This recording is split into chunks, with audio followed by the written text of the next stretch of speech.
This is insane. Global climate crisis here, now, and lethal. Oh, you can feel the heat. From these unheard of wildfires and heat extremes in Canada to the deaths from flash floods in Germany. Months and time zones apart, but parts of the same human-induced crisis. The Intergovernmental Panel on Climate Change is stark warning this summer that our efforts to stop warming emissions are nothing like enough.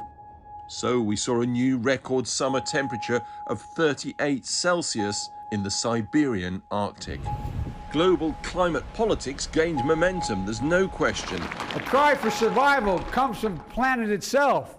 New US President Biden ending a major oil gas pipeline project at home, and then abroad making America great again, rejoining the global Paris Climate Accord. China committed to ending funding of all foreign coal power stations.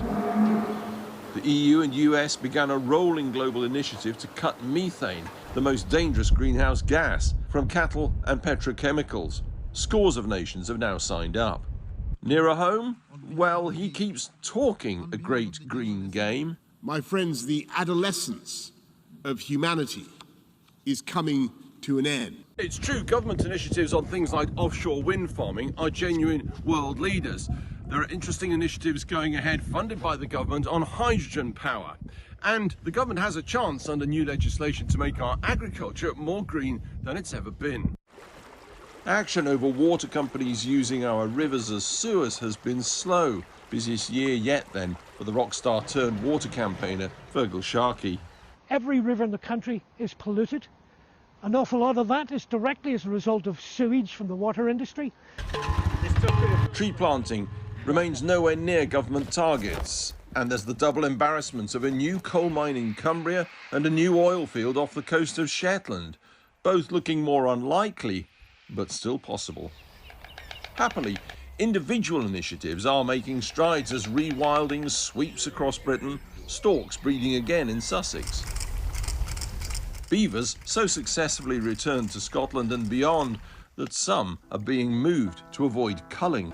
Investigations by Channel 4 News continue to make a difference. Our exposure of the London Science Museum's links to fossil fuel sponsors led to a string of resignations. Did we aggressively fight against some of the science? Yes.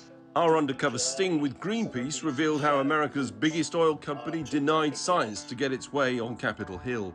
As a result, all American oil firms now face scrutiny by Congress and new efforts to end the colossal subsidies for oil and gas. We reported from Europe's last pristine river system in Albania, and we're up among the emissions at Europe's most polluting site, the Bełchatów coal power station in Poland. All of it in the context of the most important diplomatic event of our time, which happened this year. Glasgow and November's Global Climate Conference. Enough of burning and drilling and mining our way deeper. Are we so blinded and hardened that we can no longer appreciate the cries of humanity? Attenborough and Obama cajoled. Island nations threatened by rising sea levels pleaded. I keep looking at their photos, thinking, what would I tell them upon my return from Glasgow? But the Indian and Chinese delegations pushed back, accusing the rich West of failing to pay for their centuries of pollution damage. Minister, do you feel India has made the world a more dangerous place by your intervention? Nothing at all. India is committed for green energy. Exhaustion and tears from the talks president Alok Sharma. It's also vital that we protect this package. But hard reality to face the next day. I was able to go to countries and say to them, this is the change that China, India want. Is this something that you guys can go with?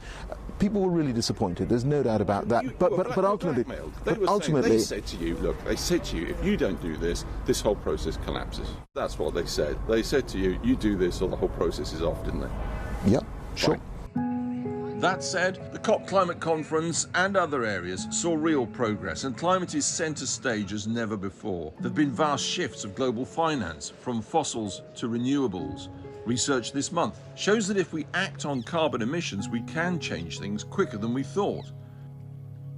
And another positive on population. UN data shows India's numbers aren't exploding, they're stabilising. Technology brings breakthroughs from transport to energy, and perhaps the holy grail of nuclear fusion is nearing.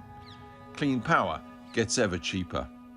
So there's everything to play for in the coming year.